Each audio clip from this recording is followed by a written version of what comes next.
charge riders. Drivers, our customers set their own rates. They can change those rates. And so obviously we couldn't, post how much we charge to riders on our website.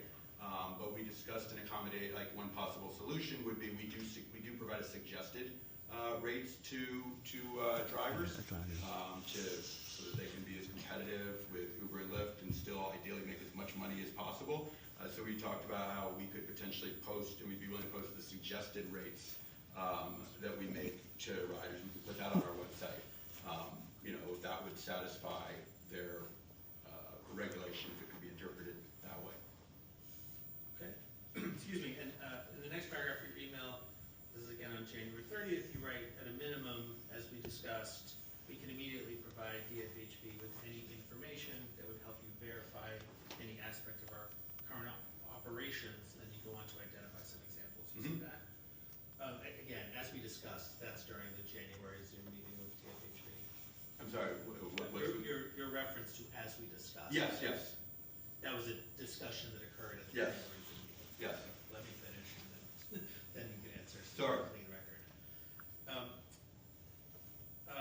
And the information you're referring to here did Empower in fact provide DFHB that information? Yes. Okay, and then the next email up in the chain, Mr. Sear, is the one on Friday, January 31 at 9:35 a.m. You see that? This is from. Yes. This is from Director Rogers at DFHB-EU. Yes.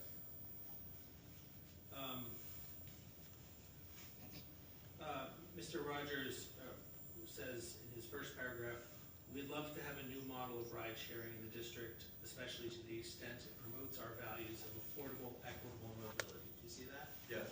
And does Empower, in fact, provide a new model of ride sharing in the district? Yeah, I think we facilitate the ability for drivers who want to work for themselves, don't want to work for anybody else, to be able to run their own business and compete with companies like Uber or Lyft. And so, yeah. And to the affordable side of it, because they get 100% of the fare, they're, instead of being paid 40 or 50% like what Uber pays them, they're able to set their rates lower than what Uber charges to consumers, and as a result, riders are saving, I think on average about 20% on their rides. Okay. In the next paragraph, Mr. Rogers of DFHB writes, I believe we informally agreed that Empower does comply with most of our requirements. Do you see that? Yes. Is that a significant